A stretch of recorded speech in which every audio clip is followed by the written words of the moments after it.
आपकी जो कविता, आपकी सुन रहा है कोई और 7 सुरों की बारिश, ये सुन रहा है कोई आड़ के पीछे कौन है वो? देखिए, कविता ही नहीं, पूरी दुनिया में जितनी भी आवाजें हैं, कोई ना कोई कहीं ना कहीं किसी न किसी जगह खड़ा होकर उसे सुन रहा होता है। चिड़ियों की आवाजें सुन रहा होता है, कुदरत की आवाजें सुन रहा होता है, मनुष्य की आवाजें मनुष्य सुन रहा है, और ब्रह्मांड में गूंजती हुई सभी आवाजें कोई ना कोई सुन रहा है। तो मेरा मूल मुद्दा यही है सभी कविताओं में कि सबसे पहले दुनिया में पैदा हुआ क्या? ये जो ब्रह्मांड है, फिर कुदरत है, फिर उसमें जीव जंतु आए, तो उनकी ध्वनियां पैदा हुई थी, और उन ध्वनियों को हमने तब जाना जब मनुष्य पैदा हुआ और उसमें भाषा पैदा की, और भाषा में उन ध्वनियों को ला करके कविता पैदा हुई। तो ये जो ध्वनियां हैं, ये कहीं ना कहीं एक साथ हो करके कविता का रूप अलग अलग तरह से लेती रहती है। नदी बहती रहती है, कविता बहती रहती है। पहाड़ अडिग खड़ा है, कविता अडिग खड़ी है।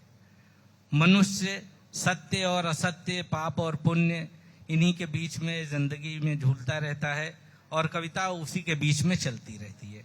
तो ये तमाम तरह की ध्वनियां आपके दिमाग में आएंगी जाएंगी, पूरा जीवन जिएंगे, तो कहीं ना कहीं आप अपने अंतर्मन में सुनते हैं, और बाहर आपके जो सामने होगा वो सुनता है।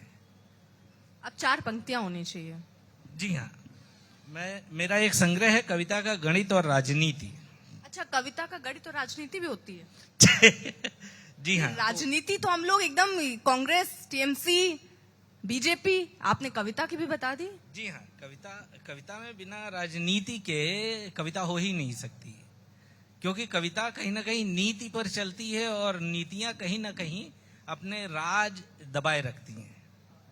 तो ये परिभाषा राजनीति की अलग है, लेकिन ये नीतियां आप हर जगह देखेंगे, राजनीतिक मंचों पर भी देखेंगे, कविता के मंचों पर भी देखेंगे, और मनुष्य की जिंदगी में भी देखेंगे। लेकिन यहाँ पर तो कम से कम आपको बोलने का पूरा मौका मिल रहा है। हम जब ऐसे न्यूज चैनल पर बैठते हैं, तब तो बगल वाले माइक छीन रहे होते हैं भी आपके, अगर इसी राजनीति की बात है तो मेरी एक कविता है, उसकी पहली की आदमी और चीजों के नीचे गिरने का गणित और सूत्र। सेब नीचे गिरा, सबने देखा। आप लोग ज्यादातर साइंस के स्टूडेंट होंगे तो जानते हैं न्यूटन का लॉ। सेब नीचे गिरा, सबने देखा, कितने समय में गिरा किसी ने नहीं देखा। हमने भार और बल को आधार बनाया और नीचे गिरने का समय निकाल लिया। आदमी नीचे गिर रहा है, हर आदमी देख रहा है। आदमी नीचे गिर रहा है, हर आदमी देख रहा है। कितने समय में गिरेगा, कितना गिरा, कितने समय में गिर जाएगा पूरा, किसी ने नहीं देखा। क्या बात, क्या बात। आदमी नीचे गिर रहा है, हर आदमी देख रहा है। कितने समय में गिरेगा, कितना गिरा, कितने समय में गिर जाएगा पूरा, किसी ने नहीं देखा। क्या ये सच नहीं, आदमी और चीजों के नीचे गिरने का गणित और सूत्र कहीं अलग अलग है?